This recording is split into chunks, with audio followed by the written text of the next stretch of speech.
Are you drunk, Raven?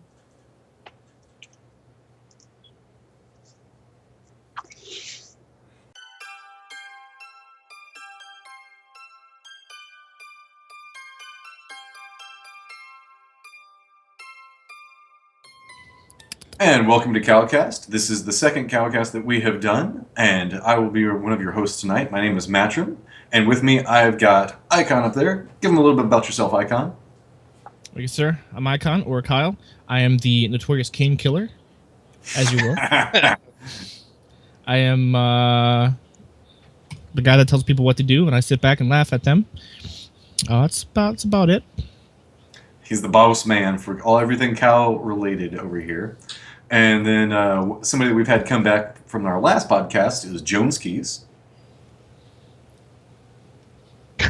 Hi guys. Hi.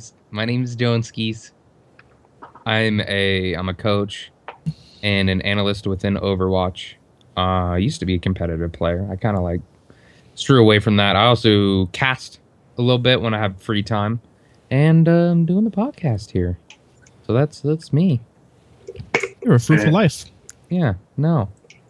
And then also we've got two newcomers today. One of them is Porosaurus. How's it going, everybody? My name's Porosaurus. I do analyst desk with the young Mr. Matt Oates. Shit, not your real name. That's fine. I don't care. We'll beep it out. Okay, yeah, I don't even care. I do analyst desk for Minutemen and Cow Open with Matrym. In real life, I am a doctoral student studying communication in competitive video games at Louisiana State University. And then last but not least, we've got Ravenwebb taking up the other camera slot here. What's up, guys? My name's Cheddar. I'm a glasses aficionado. Also love noodles. Legit making me hungry. I know, dude. It's like... And yet not hungry at the same time. Is that just a huge vat of ramen? Is that what you've got? Yeah. Oh, yeah. It's not even in a bowl. It's in one of those, like, prep bowls. I don't have anything big enough for the triple load of ramen, so I can put it in the cooking bowl. Do you think when Mama Ravenwebb was looking down in the crib at her bright, young, new baby boy, she visioned one day he would be eating ramen out of a baking bowl on live stream? She probably thought, like, hell, I'm going to have to buy so many Hot Pockets for this kid. This little fat fuck is going to cost me a fortune. Yeah. And boy, did I do Mama proud. All right, so I think that nails down introductions to a level that's now awkward. So, okay, gotta give a preface. That Sombra thing that you saw, we are not a part of Blizzard. It was just something we thought was a cool little thing to do beforehand because Sombra is all the topics right now on all of the Overwatch subreddits, on so many different things. It's covering Twitter. It's all over the place. We've got to at least hit on it for just a second. It's getting pretty bad. I'm starting to call my girlfriend Sombra as well. The tinfoil hats are out in force, man. I'm Sombra. You might be. As much as everybody's been able to figure out off all these crazy clues, like I haven't even been able to keep up with it. Is there any possible way that we could get a rundown on everything that's been said about Sombra up until this point? And this is where I have to do my job. Okay. So transitions. That's where I'm at. What we're going to do is we're going to do something super short. I know that anytime people go into Sombra Talks, it's like forever long. So we're going to keep it real simple. So, you guys got to pardon me. I've got to bring up all this stuff because, yeah, I'm sorry. I don't know it all off the top of my head. I've been involved with different parts of it since the beginning, but our man Ikhon's been super in-depth, hanging out on all the Discords, and we'll let him go a little bit more into it the further that we get. But for those of you that don't know, an ARG, or ARG, as we're going to be referring to it from this point forward, is an alternate reality game. Mainly, it's a game that's hidden inside of things that you encounter in normal life, such as websites, phones, Twitter. You get some of them even have you go to like specific locations where you do geocaching, that style of thing. Mainly, it's a huge puzzle that everybody has to get together, and like no one person can solve all of it because it requires so many different areas of expertise to solve, and they're specifically designed to be near impossible to do. So whenever you hear all these people on the subreddits going slightly insane, this is why, because it is complicated. So we're just going to do a quick, brief, like glimpse at everything, and you have to understand there is a lot of man hours have been put into trying to get to these stages that we have been at, and part of this is actually coming up with, like, you go down these rabbit trails and where they just don't end up actually being anything, because the way that these things are designed, you don't know when you're on the right path and when the wrong path, and we end up with some weird spots that we're going to talk about. So the whole premise of this is and some of the videos that came out whenever Anna was coming out, we started getting some glimpses here and there of some code that appeared, and people translated this code to realize the fact that there were some hexadecimal and ASCII stuff. We're not going to go into all the coding parts of it, but it was the first hint that, hey, something's kind of going on. Mainly, there was a little bit of a blip, and people were like, well, what's happening here? And then whenever we got into the summer games, Tracer appeared in it, and on one of her blink trails, we saw another section of code. And people started pulling this apart, and it came into some Spanish language that people then translated, that what has become the new tagline for it is, she who has the information has the power. It becomes a reoccurring theme inside of all of this. So as we progress through it, there's the Summer Games video, which is the Tracer Trail that I was talking about. They found some background image, and some of the background images they found directional points that they thought led to a compass. There was, this is where the dark times of the Sombra Arg occurred, where people couldn't quite figure out what to do. And so at one point, somebody said, hey, you know, they asked Kaplan about it, and Kaplan said, oh, well, hey, that's like CIA stuff, that's way above our heads, which led people to go off in this entirely different direction of starting to look to the sky, and you guys might have seen Sky Rings, which then got translated into a song. That's the dark times of the ARG, where we ended up in a lot of stuff to where Sombra had to come back and say, no, guys, you are not even close. And she did it in normal Sombra fashion. Which is kind of putting up more websites and encoding more stuff so where people could find different outputs. So a couple of things that are important to this is they found a couple of data moshes, which is essentially static that you can turn into something else that resembled a skull. They started playing around with this and tried to figure out something, but they really couldn't do a whole bunch with it. But as they started progressing, they started finding, off of that, they started finding other clues that led to different websites, such as A Moment in Crime, which is the big one right now, because that's the one that has the percentage that's never increasing and everybody's super furious about. It's also the one that you can email, and Sombra will send you an email back. But from the feeling of everything, the last big thing that we had was there was a forum post by Sombra, well, not the last one, but the lead into this was there was a Sombra forum post that you could click on and was counting down backwards and went all crazy and sent a message to the people that are working on this. And that led them back to the website that we were talking about, A Moment in Crime, which had now had different information on it, and it was now being hacked by Sombra and has a loading thing that's slowly going up. So that kind of puts us where we are live right now. I know it's a lot of backstory on it, but it's kind of important to know because, you know, these are all going to be memes that are going to be based around Sombra. You are crazy if you think that one of her little sprays is not going to be one of these sky rings and the sky codes. You know that's going to happen. Like, right now she was on her forum post, she was sky coder just to throw a jab at the people that are working on this. So, now that we've got that out of the way, we know we're getting close to Sombra. I know a lot of people have been spending time on these Game Detective subreddits and Discords. What are your guys' opinion on the ARG in general, and what do you guys think of Sombra so far? I'll go first. I'm taking that role from you guys. I think it's dope. I really do. ARGs are always fun. I've always liked hearing about them more than participating in them because I've never been like in the right crowd back in the day when they didn't have these Discord servers or anything. You had to be a part of like a secret, separate, deep web motherfuckers, you know, to start working on ARG stuff. But now that Discord's around, and that Discord's awesome and whatnot, there's a lot of these communities popping up that allows them to work on these different ARGs. And just like, I haven't even, like, I know some of us have been throughout, I don't know, like Rhino and a couple other people really like to help out. I haven't really helped out too much. I've only recently got the ability to talk.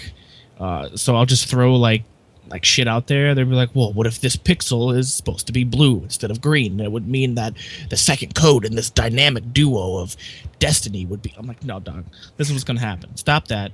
Let this other guy speak. I'm like some weird dictator dude sometimes. It's always at like 6 in the morning too. It's like never like at a normal time. Yeah, but we've all those seen you on the music is Discord so awesome. randomly posting like at 4 o'clock in the morning, being like somber shit, and it's just like this line of code. I'm just like, yeah, I'm just not gonna comment on that. But at this point, it's been a lot of back and forth with Somber, like Matt was saying. Like, it's a lot of stuff. It's been happening for like 2 months now. It's been going on over the course of 2 months. A lot of this stuff doesn't happen overnight. Like, you get a code. Like, now it's kind of easier because we know like what she uses or what Blizz uses or whatever. But before it was just like, what is this shit? Like, it took them weeks, you know. But now we're waiting on a momentincrime.com. It's been stuck at 5% for over 24 hours, I believe, and we don't know what it means. The translation, a rough translation, is like transmitting information into all active omnics, which I can kind of start a rant on what I think Somber's going to be. I think it would be super dope. Listen, guys, listen. Super dope if they started going into a more different type of hero. Like, I know she's probably going to have stealth, and that's probably going to be it. But for like a second, it would be sick if they implemented something like Abathur from Heroes of the Storm in, where it's like a very utility-based support hero. Something that would be super awesome, because there's a couple of lines that came out of the ARG that says stuff like disruption and smoke and stuff like that she says constantly.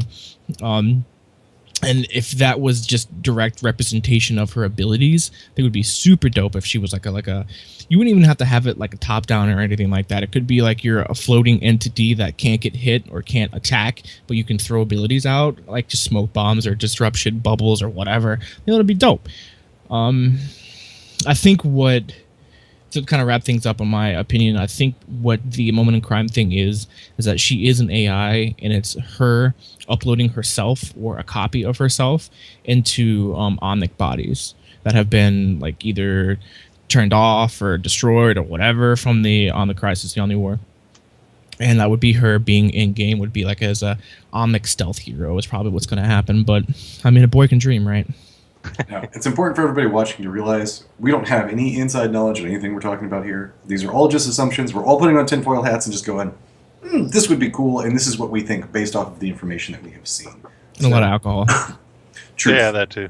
Yeah. I mean, I think, and I think we've talked about it before. I think the idea of an invisible champion is kind of far fetched, just because there's so little in the game presently that could counterplay that, right? So I think we mentioned the only thing is like the Widow ult, but you know, regardless of what happens, I think that the best part about this is it shows a lot of work on Blizzard's part to build up hype for a champion that, I mean, it's free. Like, if you own the game, you get this champion for free. What incentive do they have to really build up this much hype and get, you know, this detailed with the release of a champion that, you know, I mean, as far as the tinfoil hat community, I don't know what percentage of the community really makes up that whole like tinfoil hat, like how many people are really getting into this ARG, but they're being really well served by Blizzard, and I think that it's really cool for a company to put that much work into servicing this segment of the community. Although I mean, this much hype for this second release champion, boy, they're setting the bar pretty damn high for every champion that comes out from now on, aren't they? Yeah, I agree. See, that's my whole thing is... Oh, go ahead, Joneskies. You haven't chimed in I yet. think this is more of a self-serving thing for Blizzard than like anything else. I honestly think that it's like something that they talked about. They're like, oh, I really want to do this. And like Jeff Kaplan or like somebody is just like, fuck it, dude, go do it. It's like, sounds like fun. I think that's the big reason. I mean, there's a small amount of marketing behind this, but I don't think that a large portion of the community really cares at all.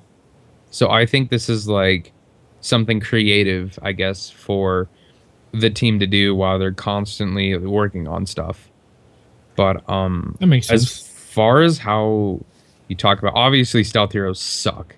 Nobody in the competitive community wants a stealth hero. Not a single one that I've talked to has been like, yeah, stealth would be a really cool mechanic in this game, because it's not. It wouldn't be. Based on Especially- like the counters and like at least in a, even if they had like a scenario where a spy from TF2 where you could become someone on the other team, if that was the case, then at least in like a team environment, like that would be non-existent and that wouldn't matter. But who knows? Really, I have no clue because I haven't followed it that much. I just don't have the biggest faith in Blizzard's track record with stealth heroes. And Yeah, I can fucking agree with you there. Come on, man. I mean- Dark Templar Rush. Templar Rush. That was, I mean, that we've was got my bread and butter. fucking- man. we've got Dark Toss, man. Templars. Don't even get we've me got started on Toss. rogues inside of WoW. They've just never balanced well around it. And maybe they've learned their lessons. That's fine. But I mean, like a lot of people are talking about a support-esque style hero. I don't know if they would. It seems like it would be a peculiar idea to release 2 support heroes in a row.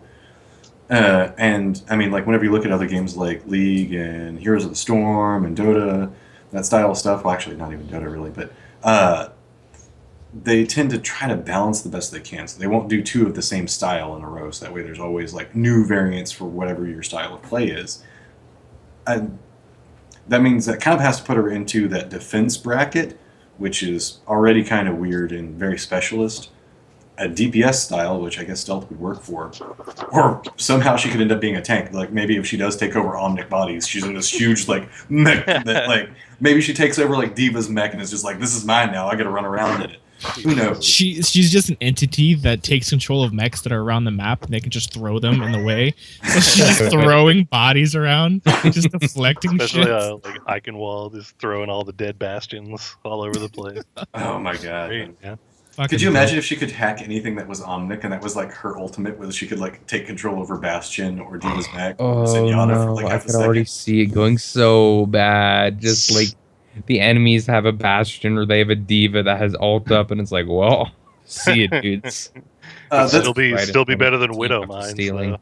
I got to give the throwback to Reddit because it actually did say something that made me laugh today. It's like the one thing that we've learned about this whole new website where the percentage isn't going up is we've learned one of Sombra's abilities.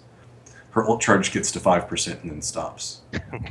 It's like, oh, that's so shit, but it's so good. She needs better ISP, dog. There you go. It's the whole thing. We all need to get together and donate. She must be on Comcast. So, Savage. so Raven, what's your opinion on ARG and all of this other stuff that we've got going on? Well, to be honest with you, I'm no Sherlock Holmes or anything, but I have watched National Treasure and The Da Vinci Code, and from those things, I've learned that it's really, really useless to dig into this any further. I mean, like, it's good. The character's going to come out when it comes out anyway, right? Like, the end of the movie's going to come, and they're going to find out who's trying to kill the president or something, you know? We're going to see a Sombra eventually. They're not just doing this for no reason. So, I'll be ready for Sombra when she's released, and whatever iteration she is in will be. I probably won't play her. What do you guys? I mean, think I don't about- trust Blizzard enough to do that. No. What do you guys think about, like, maybe her impact on the competitive scene in the future, and what that would mean for things like the Atlantic Showdown or stuff like that?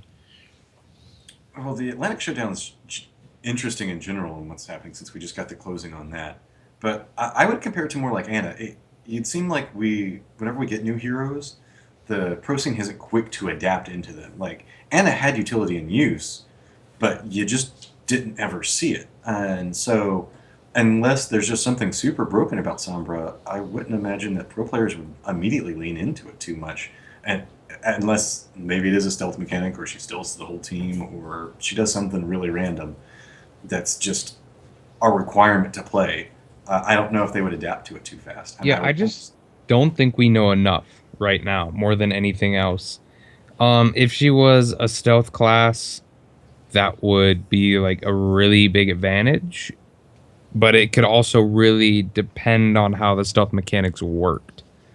It's just like so much is up in the air that we have no clue, that I would really just have to wait, because we don't even know if she's going to be a stealth hero. Everybody like has been like, she might be a stealth hero, she might be a stealth hero, but like you were saying, Kyle, where you were referencing smoke and disruption, if it's another defensive style, like takes vision away from the enemy kind of class, then you know it might not, it probably wouldn't have any place at first, but then like really interesting strategies would develop around it.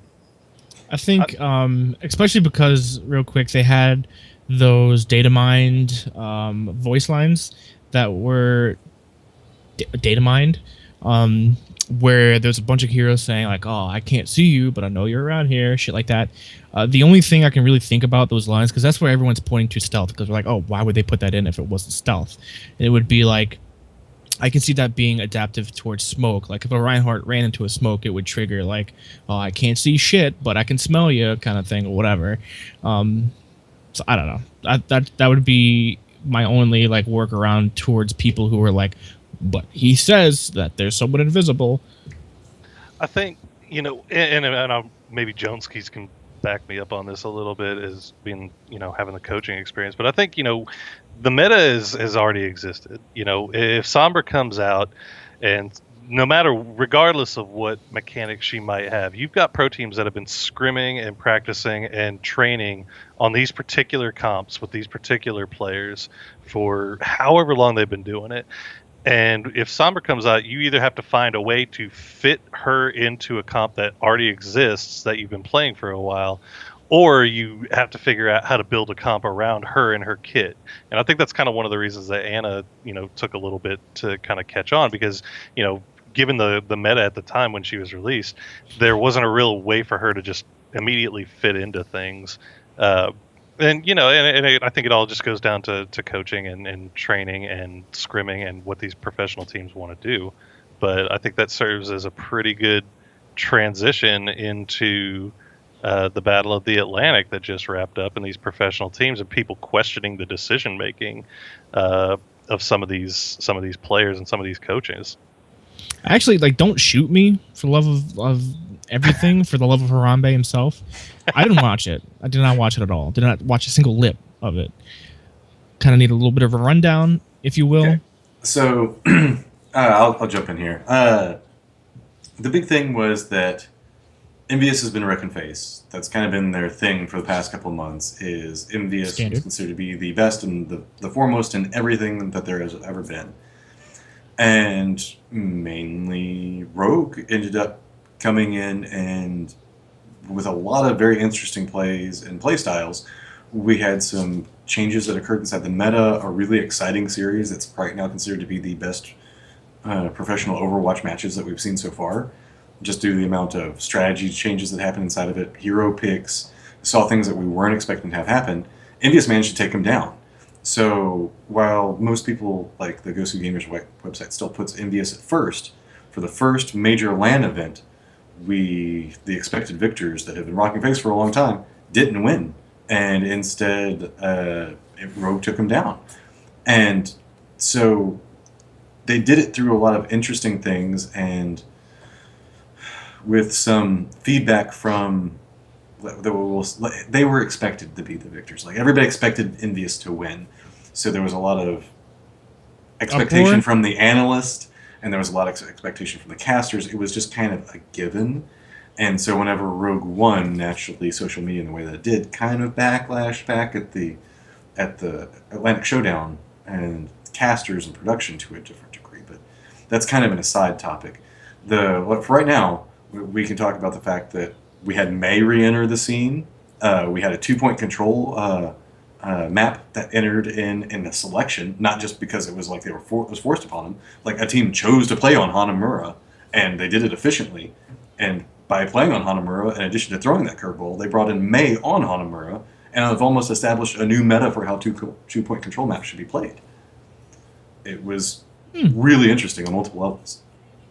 Well, I think that lands and when it becomes really important is when you're going to see these teams playing these pocket picks, which you're never going to see them bring it out in a Gosu or anything like that. Because to be honest, 100K is a little more than like $1,000 a week.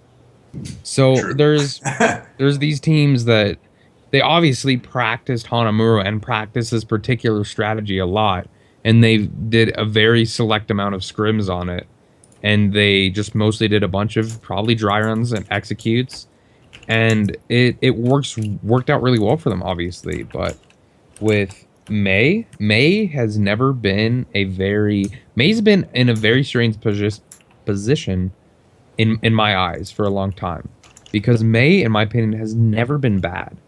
She's always been a pretty strong defense hero for holding chokes and splitting teams.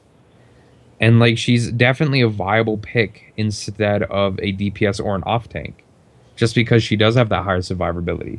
But you never really saw teams playing her, and I think that might have been just because of the like rap she had as like a pug hero.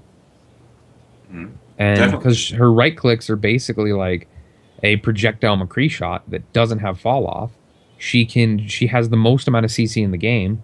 Her ultimate is a AoE CC that rivals that of Reinhardt ult. It just is over time and can freeze.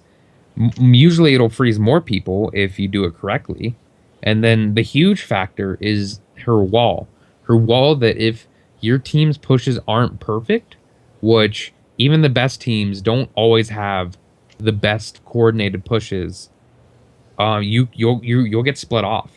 And as if you have someone that has been playing May for a while, it's really hard to fake them out and like trying to get the wall out to bait it out, because that's really the only way you're going to get a full 6-on-6. And so, I mean, it worked out really well for them, and I think that because of that, I think you're probably going to see, at least for players that are on teams and are scrimming, you're going to see more amateur teams trying this out, and it's going to be awful. It's going to be so bad because they don't know how to play it, unfortunately. But Well, I now I you mean, you're got only going to see it PTR more too. with the buffs in PTR, which we will get on in a little bit. But if we want to talk about the casters a little bit, we can, I guess, transition into Ghosty rankings after that, because there's some stuff I really want to say on that. But the casters, obviously, since the scene is so new, they only can really look at Ghosty rankings and assume that Envious is by far the best team. They have almost 200 points against the next team below them, which is like astounding. It's like this is most teams and how far apart they are at the top level, and then this is Envious compared to everyone else. I mean, I think the biggest problem that I had with the casters, at least, and it wasn't even the level of caster knowledge, but it was just the fact that the fact that they pulled in, and I hate doing this because I thought he did it all right, but the fact that they pulled in Huck. All right, so if anybody knows the history of Huck, right? So Huck was just A like fucking toss player to begin. he, don't hate on toss players. But I mean, he was the great American hope in StarCraft for a hot minute. And so okay, so he's big name in StarCraft, so therefore big name with Blizzard. And then he retired from StarCraft play, moved on to, I mean, he's, for all intents and purposes, he's one of Seagull's solo queue buddies. And that's it. He doesn't play pro, like he plays it at a high level, yeah, and he's got knowledge of the game for sure, but he doesn't have that history of being a caster.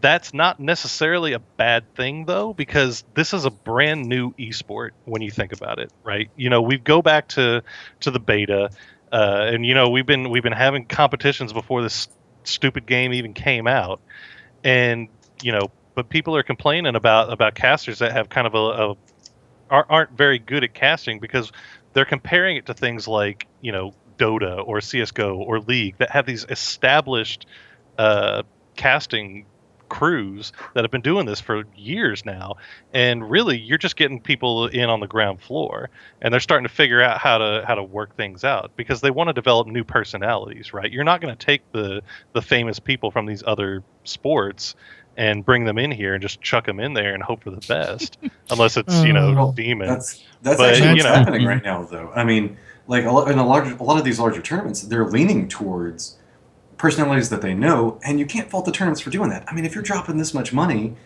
you don't want to go with somebody that's been casting for 2 months and hope that it works out. You need to go. They want to go. I wouldn't say you need to, but they want to go with somebody that they know and that they've worked with before. And so that requires grabbing casters from entirely different games that haven't spent time studying Overwatch. The scene, like if we look at it, most of the beta players were what became the pros. I mean, they have several months advantage on everybody, but like people that do casting and video editing and production, those aren't the guys that got the beta invites. So we're having to catch up way faster than the pro scene is, and that's kind of created a little bit of a disparagement between, we have one group that's already ready to compete at the pro level, but we don't have a casting crew and a production crew that's ready to rival that level yet. And we still haven't even figured out all the spectator features yet, and how to properly use them, and what we want Blizzard to do with it. Right. Yeah. I mean, I don't want to see complaining about the casting whenever, it's so new. Give them time to develop their brand, develop their own particular style of casting, and give them time. The community just needs to allow a little bit of time to fall in love with these people, because they're not bad. They're good. They're getting better. You just got to give them time. Be patient, and everything will end up working out. It's just I don't want to see people chasing off these new casters before they've even gotten a chance to really get in there and do their thing and show you what they can do. Was it really that bad? Like to the point where I didn't think it was, personally. Like, I mean, was you it look so at bad Reddit that you and couldn't? Yeah, well, you Reddit would blows never everything know. out of proportion. Look at the Yeah, fucking yeah, Sombra yeah, thing. exactly. Like, shit, dog, there's a blip. Well, It's there Sombra. there were certain things, like a lot, like you could tell, and again, this isn't, like, keep in mind, most of us are done analyst casting and that style of thing, coaching, so we're not coming down on anybody, but you could tell, and the people that were watching could tell, that the obvious things people would notice, like, oh hey, whenever that Deadeye went off, it didn't kill anybody. Oh hey, whenever somebody did Earth Shatter, it didn't hit anybody because the other people had their shield up. But they weren't noticing the intricacies that went in with that, so they were hitting on certain players that, a part of it is Reinforce was getting pretty hard. He handled it like a boss, though. I mean, he did a full PR thing that he put out and said, hey, I didn't play the best, back up off the casters, but he alluded to the fact that he would make a play assuming that his McCree was going to stun the Reinhardt, and that way the shield would drop, so that way his ult would go down. So they were trying to layer abilities together, and they would see the Reinhardt Earth Shatter go down, but then they would miss the fact that it came a second after McCree ran up and threw the bomb to try to stun. And so they were sitting there ripping on one person whenever it's not necessarily entirely that one person's fault. And I think that's where the danger part and where a lot of the outrage came in, because a lot of people were really mad, like, why are you picking on this person when it was this person's fault? And all you're doing was praising them whenever this person was trying their hardest and was actually trying to accomplish it. Just social media. It went a little awry really quickly. I mean, it kind of makes me mad too, because a lot of these people that are complaining know already. Like, caster's job is to make sure that people that are new to the game or are at such a low level don't understand what's going on, to give them a basic knowledge of what's happening. And it's just for entertainment value, so that you're not just watching someone play a video game and there's no entertainment there for most people, unless you're watching Summit or something. And then it's for newer people that come in, because we do want the game to grow. We do want it to be marketable. We do want new players to come play, et cetera, et cetera, et cetera. And that's what a caster's job is to do, to tell you what's going on in a nutshell, to make sure that you're not absolutely bored out of your mind when you're watching the games, and to make sure that it's just entertainable and enjoyable just for everybody. Just because they can't go in depth to the point where it's oh, by the way, drop by Siegel's mind real quick. He's thinking about flanking around It's like, no, dog. Like, yeah, we understand that like the pro scene especially has these deep, intricate like styles and play and deep, intricate strats and stuff. But the majority of people that are watching aren't pro players. Like, if someone's complaining about a caster not going into so intricate stuff, like, and you're sitting there watching them, like, why aren't you playing at that point? Like, if you're, why aren't they being intricate? Why, I know this stuff. Why aren't they doing it? It's like, dude, if you're that intricate, just go be on a pro team. Like, it's that easy, apparently. Like, you gotta lay off of the production team because their job is to make sure it's enjoyable and it's watchable for just everyone, not just the top of the top or anything like that. The majority of Overwatch players suck, dude. Like, everyone sucks at Overwatch. Like, if you think about it, you know what I'm saying? Like, there's like what, 8 decent teams in North America? 8 teams. That's 8 decent teams. That's pretty much it. Yeah. Six players per team, 8 teams. That's not a lot of people in North America, especially. Like, are you kidding me? Like, the only thing I can say is the fact that I find it really, really funny that it was in season 1 we had from 1 to 100 was our ranking system, and apparently if you broke 60, you were in the top 6%. So for as good as everybody is at Overwatch and how much they know, we sure didn't come close to hitting that 100. Not at all. So, I don't know. I think another thing is a lot of this can boil down to just the way that the spectator client is set up right now, right? So when you're talking about, like that one particular example of the Reinhardt and the McCree, when the casters are calling the play, if you want to point blame at anybody, not saying that you should point blame at anybody, but don't point at the casters, because the casters aren't going to have the time to sit there and go over this long, explanation of what happened with the McCree. Because Overwatch is a fast, action-packed game in which there's always stuff going down. If you're going to look at anything, maybe look at an analyst desk where they can go back and look at these particular plays. And at the end of the day, that one particular play might not have made a difference in the overall grand scheme of things as far as how the game turns out. But if it does, then you rely on your analyst desk to go back and look at it afterwards, because we're supposed to be looking at the bigger picture on the analyst desk of the whole thing, whereas play-by-play is in the moment, what's going on right now. So I don't know. I think that there's definitely things that can be done better, but I also don't think that they deserve nearly as much criticism as they ended up receiving. I think the biggest part is because people are comparing it to these esports that have been around forever, and these analyst crews and casting crews that have been doing this for years and years and years. This is brand new. Just keep that in mind. Brand new, be patient. I've done analysis and casting for a lot of games over the years, and dude, Overwatch sucks to cast. It's not like CSGO. CSGO, you die, it's done. There was the fight. Now the fight's a lot smaller. There's not that many people. Your League of Legends has specific timings. You can't have huge explosive fights that are happening everywhere. Dota kind of falls into the same category. Heroes of the Storm, all of these games right now, Hearthstone, they all have a set meter to how the game goes. Like, they move. They're at a certain slower. Speed. They're all slower. This has constant fighting from the moment you spawn and you are charging each other to try to accomplish something. It is hard to cast. It is hard to track everything that's happening. You've got people that can teleport. You've got people that can be ninjas and climb and ninja flip off of things. You can't watch all of the action inside of it. And I know that that's going to piss off a lot of people that may be watching this, but you have to understand, a caster can't watch 12 people all at once and know everything. I'm like going Kermit the Frog over here, but with the hands in the mouth. But you can't. It's just so complicated to catch everything, and a lot of the times the big play that happened is not even what they're talking about. It's that tracer bomb that happened that nobody was expecting because she triple blinked in, dropped it, and then reverted back. And it all happened in a half second, and 3 people are dead. And there was no way the camera guy, the casters, or anybody could have known it was about to happen. Yeah, I think that's the biggest thing, right? Is that, you can, like you're saying, you can't watch 12 people all at once at the same time.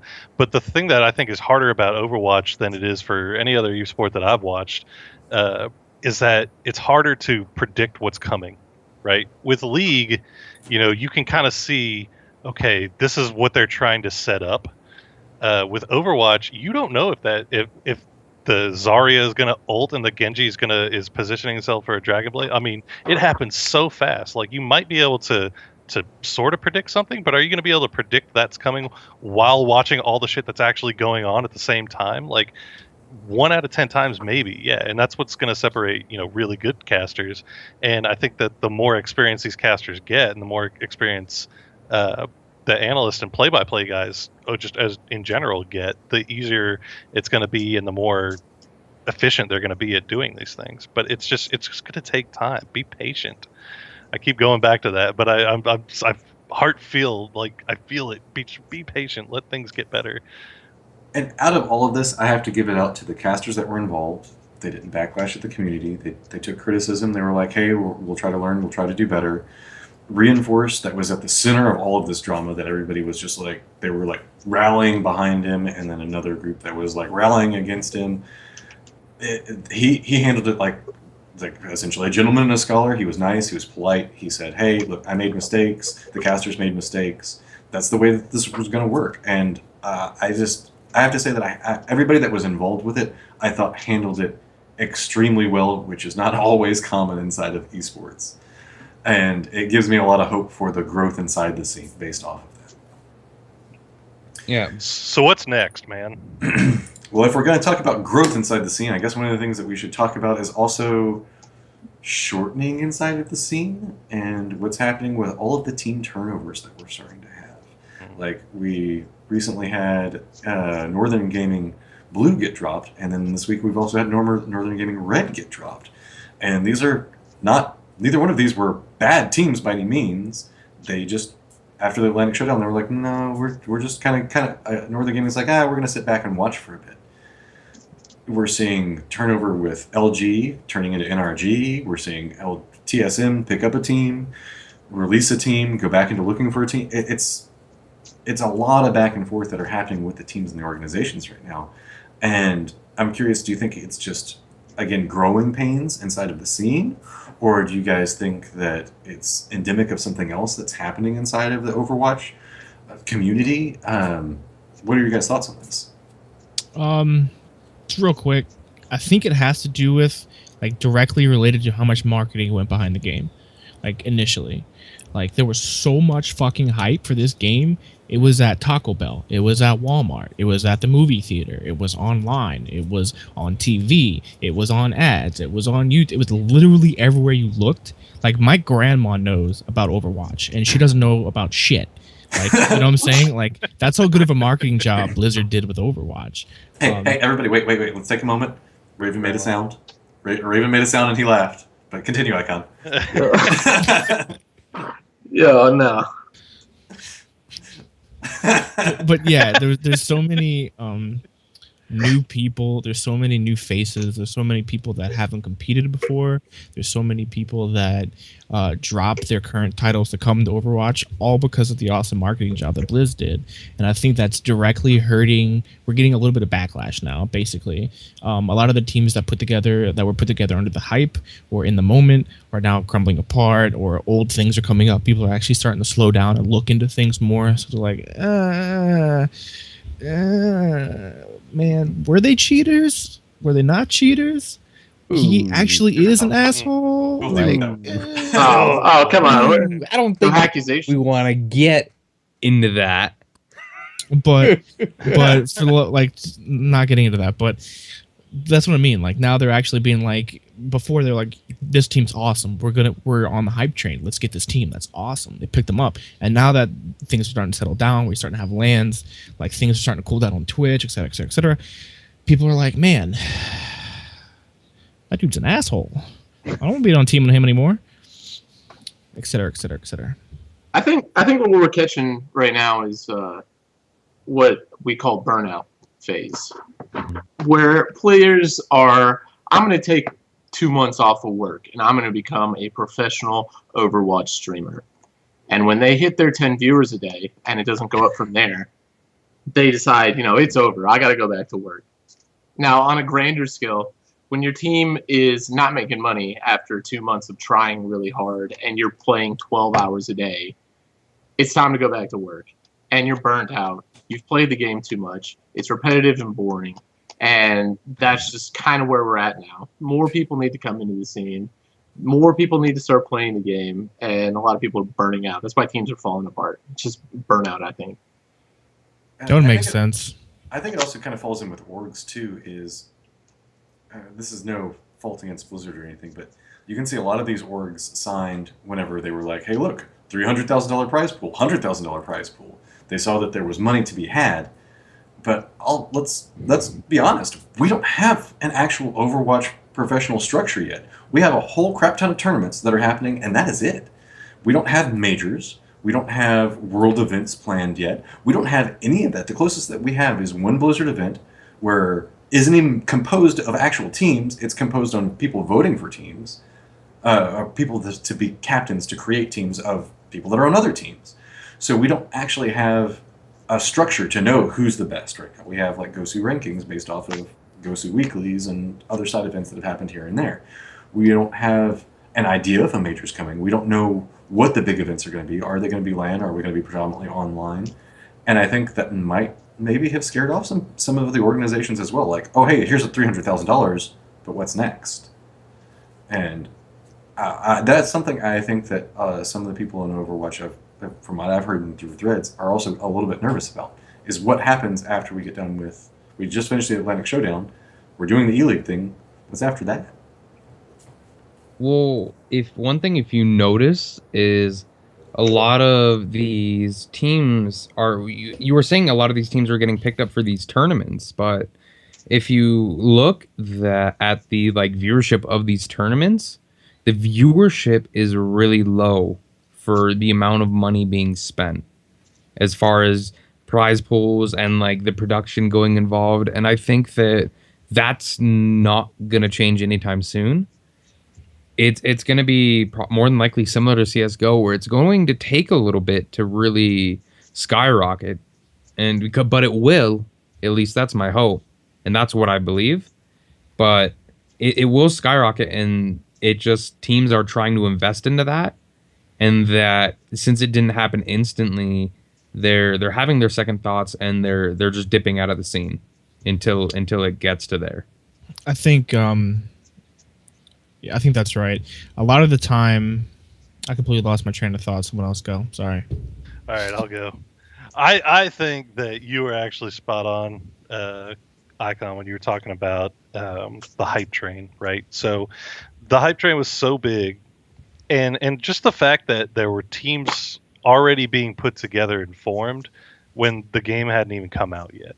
So I think that there was kind of like a gold rush by some of these organizations really, really early on to try to get in there and get any player that seemed like remotely good at the game and try to start forming these teams, because they knew it was a Blizzard game, and that was going to go into a competitive scene, and that there were going to be these tournaments with prize pools, because that's the history, right? That's the history that we have, and that's the way they hype this game up, is that it's going to be the next big thing in competitive play. So I think a lot of these organizations, like big organizations, were trying to get, swoop in and get all the best players they could. Meanwhile, there's other smaller organizations that are also at the same time thinking, hey, brand new esport, we can get in on the ground floor. If we get a good team, we luck out, we get into a tournament, we win, we get some money, we can start kind of laying a groundwork. So I think that there was just this big, big gold rush of everybody just coming in and trying to pick up any player that was remotely talented at the game and throwing them on the team together. And over time now, we're starting to see that some of these teams are working, some of the teams aren't. I mean, I don't have the data in front of me, and I'm not like, an Overwatch esports historian by any means, but are there any teams that are still around today in the same form that they were when they were initially constructed? I think that the closest one would be LG/NRG. They've held pretty close, but that's also a lot of friends that were playing together. We've had a couple of base changes inside of it, but I don't think much past that.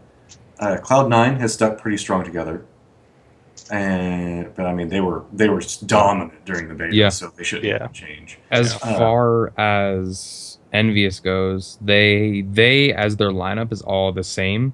Since beta, they did switch to orgs. They were IDD QD, and then they switched to Envious after the original Envious lineup got dropped. But I think those like big three as far as NA are really the only ones I can think of. I remember real quick before we transition. I remember I was going to say, I think just to end up on the hype train thing, I think a lot of the issues that we're having with the hype train as well is a lot of these people are playing. They're playing on teams, regardless if they're successful or even playing in tournaments. They're still tryharding and scrims, and a lot of these people are playing and they're not watching these tournaments. They're not getting stoked about the Atlantic Showdown for viewership. They don't care about the other teams that are going. They just want to put their time in. They want to get better. They want to play with their team, et cetera, et cetera, et cetera. So once a lot of these players start playing on a more of a casual basis, then we'll start seeing a lot of the growth that we need, like in CSGO. The thing for CSGO was skins. Maybe it's because everyone's playing the game for this. Maybe it'll be a new hero or a new game mode or something like that that'll really skyrocket and change the scene into a way where it'll be positive and we'll get a lot more viewership. And people will start playing the goddamn game. Not to be gloom and doom. Sorry, kind of scratch my throat. But I really do believe that, I firmly believe that Overwatch is probably going to be one of the next great esports. But what I think that we're encountering, just to bring all of this into a giant loop and put in a little bow, is that we don't, right now, a lot of these tournaments don't seem to have a destination. And we don't have a way to present what that destination is to the casual viewer, and we don't have a way to present the game itself to the casual viewer. We don't have the tools in Spectator. We don't have the ability. All of these things are things that Blizzard says that they're working on. They say that they're working on the Spectator client. They say that they're working on creating a stats page, so that way if you're playing a custom, you can actually get stats coming out of it, which is, as an analyst, oh my god, thank you, finally. We can actually know who's performing versus off the arbitrary cards that happen at the end of it. These things are coming, but they're not here right now, and I think that's because Blizzard's doing the right thing, and they're focusing on gameplay, not esport first. Like you can see, they're focusing on heroes, they're focusing on new maps.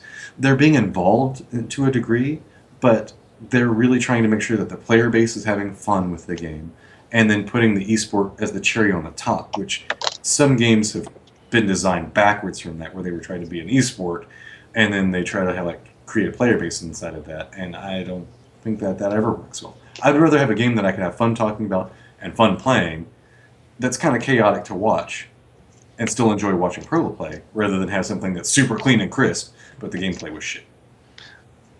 I think the last thing I hate doing. I gotta get the last word in, but I'm doing it.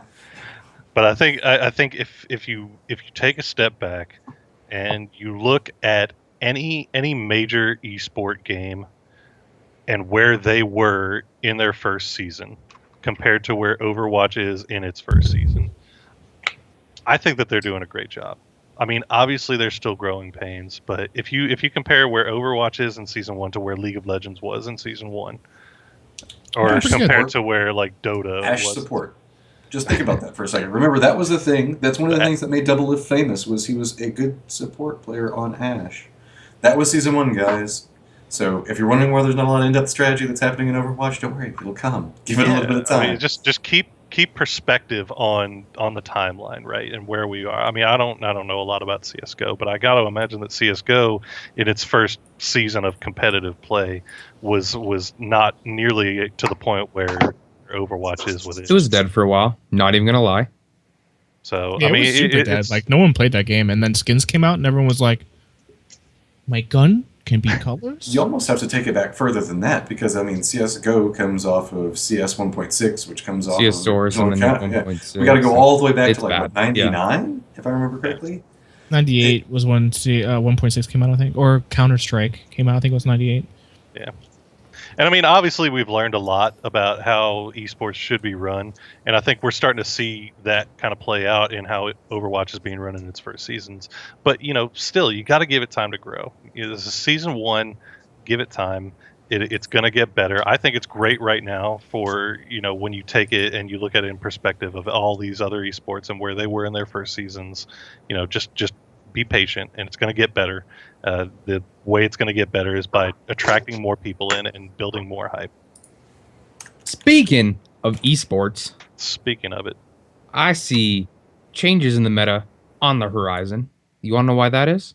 why is This that? just in from Joneskies. There are now custom games in PTR. So now you do have teams scrimming on the PTR. That's what my team has been doing. And It's different. It's really different. A lot of the changes might have not seemed that big, and it might just be because it's so new and everybody's testing these different compositions. But it looks like it's official. Hanzo Everyone's is shit. in the meta. Oh. Oh God. He is in the meta because Oh, he is no. really good still. They did reduce his projectile size. So they're not tree trunks. They're now tree branches because they're bigger than they were, but say in the live patch right now. But they're smaller than they were, say, what, 3 days ago or whenever the PTR first rolled out for this.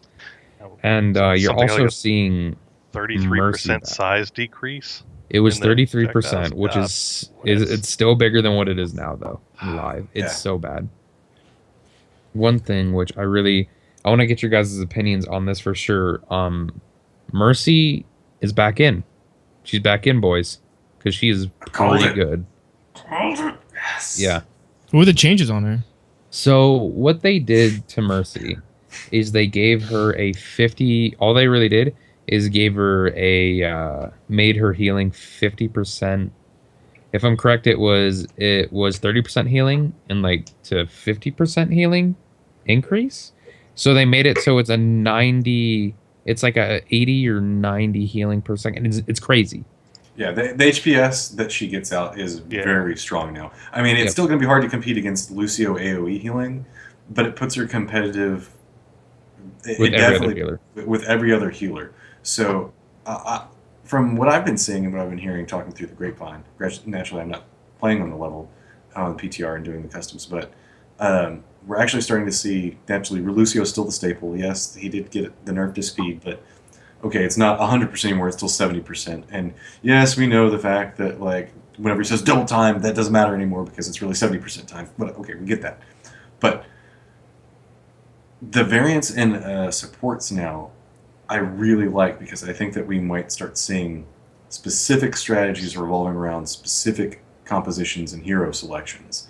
So Mercy seems to be viable, Zenyatta seems to be viable, Lucio's still going to be staple, and then people are finally figuring how to use Ana. And once you start having this backbone, your team comps are going to start expanding out on that. And that's kind of what we started seeing in the Atlantic Showdown, is we started having variable hero selections, and that affected the whole way a team would play. So we might start seeing, like, Zenyatta would be the attack support, whereas Mercy might be the defense support, and both would be paired with Lucio, or something like that. We might see teams actually trying to structure for specific goals, rather than right now just playing what is the per capita average best. Because that's what the meta is right now. It is, I can handle this situation almost as well as I can handle this other situation. And so what we need to start doing is focusing on specific goals for a comp and then executing those super hard, which I think bringing Hanzo into the meta, creating a more diverse support pool, is definitely a big part. I mean, Now- I think it's doing a good job of doing something that I assume was one of Blizzard's goals, to where it's not even building, you know, a meta for attack versus defense. I think it goes even deeper than that, right? And you're talking about certain comps for specific maps, but not only just specific maps, but per specific sections of maps, right? So you want to think about, you know, what is the best possible comp I have for attack on Dorado for the from start to point A, right?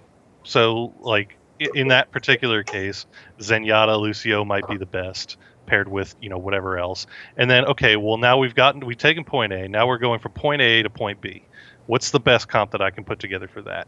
And I think that's when you start sectioning it down into even smaller pieces like that, because that's one of the best parts about Overwatch, right? Is that you can change your character, your champion, your whatever, at any time, and you can adjust based on where you are at the given time, what your enemy is doing at that time, and try to pick the best thing to counter that. And I think that making more of these champions relevant and good for the meta is just going to make that even better, because it's gonna lead to more champion diversity, and a lot more strategical thinking from the coaching end. I would think. I'm not the coach though. Okay, so you were talking about hero diversity. One thing that is a really hot button topic on PTR right now that I didn't mention was the Genji nerfs. And there was a lot of backlash from the community based on this. And so what they did is they got rid of his ability to essentially triple jump, which you could do through running on a wall, and then you could jump again, if I'm correct. I never actually played Genji, if I'm going to be real with you. I played Genji for maybe a total of half an hour. Well, you still have a soul then. Yeah, you could double jump, and then if you double jumped and wall climbed from that second double jump, you could just jump off the wall climb. Okay.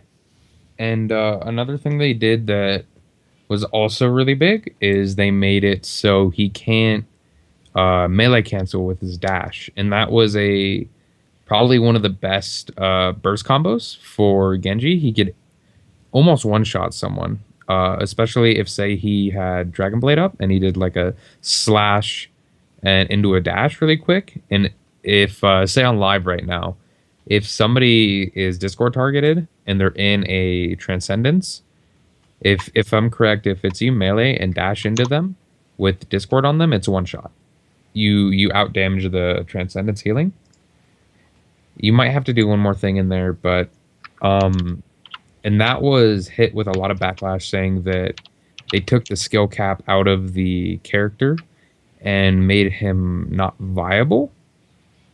So I don't really think that that's true, but I want to see what you guys think about that, if you've played him at all. I've played him on PTR. Again, I'm not a Genji main or anything else like that. But I mean, you can tell by a shirt. Actually, I fucking hate Genji, so I know exactly how Genji works. That motherfucker comes to me every day. Anyway, but I played him because I wanted to learn how to play against him, and I think that all of them are warranted. I don't think that having a hero that could 1v6 a team with proper skill is beneficial, because you can't, like, a Reinhardt is a requirement for a team. Healers are requirements for teams. There are these things that they also have a very high skill cap. Everybody started off with Mercy going, oh, she is so easy, but then you tried to play in, like, people that were good and realized that their whole team is trying to kill you, and you realize, oh shit, it's really hard to play Mercy. There are skills that are involved in everything. Just because you can animation cancel, wall hop, do this type of thing, doesn't make you a demigod of a player. It means the fact that you spent time learning a specific hero very well. And I don't think that your time that you spent on that hero should translate to making you that much more superior in comparison to everyone else. I think that they did a good job. I think that Tracer works better as an initiating flanker. Reaper works better as a team-killing flanker. And Genji should be a mop-up flanker. That's the way the three of them work best in my mind. And I think that the changes that they did executed that. He's not supposed to be the first one in with sword blazing and murdering everybody with triple jumping and wall climbing and dashing through all the Junkrat traps in the face of the earth because, haha, I'm Genji, Junkrat traps don't affect me. By the way, they changed that. They do now. And I'm fine with that. I don't think that one hero should be able to outplay 11, for lack of a better term. I think people are saying, oh, they nerfed his skill ceiling or whatever, like he's easy to play now. It wasn't a skill ceiling thing to begin with. I think it was a knowledge thing. It was the knowledge ceiling that got nerfed, because anyone could hit 3 buttons in succession. It wasn't that hard to pull off the combo. You know what I'm saying? Like, oh, right click, melee, dash. That's literally all of its abilities in a certain order. Cool. You know, click, click, click. Awesome. I can play Genji. Now that it was just there's too much burst damage. It was way too much burst damage. They had to nerf it. So they took away the animation cancel. And now people are like, oh, the skill ceiling is destroyed. No, if you didn't know about it or didn't know how to do it, it was because your knowledge scaling wasn't as high as the other people's were that had more time with it or like YouTubed and Reddited shit. So I don't think it has anything to do with the skill ceiling at all. I agree with you, Matt, saying that a Genji, like a full health Genji, shouldn't be able to 1v6 a full team. I don't know. I think that kind of practice in any hero is kind of meh. You know You know what I'm saying? Yeah. Like if you could mop up, like if you ult and you kill the whole team and the whole team was pretty lit, that's a whole different story. But yeah, I believe it was a knowledge ceiling thing. So, one of the last things that I want to talk about is naturally the cow events that we've been having going on. Competitive Overwatch, Minutemen, Open style stuff. If you guys have enjoyed listening to this and are regular listeners, I would very much always say thank you. But remember the fact that every Monday we have signups that go out for everything. So if you've got an amateur team or just a team of friends, or if you want to just play by yourself because you don't have any friends, know that feel, then remember the fact that that's what we're here for. We're here to help you get involved inside of the community and become part of our community. The Competitive Overwatch Open is available to any group of 6 people. No charge. Come in. There is a prize pool. It's available. Happens every Friday. Minutemen is a solo queue style event where all you have to do is just sign up. You come in, and we put you on a team. It's randomly selected, and we have tons of fun.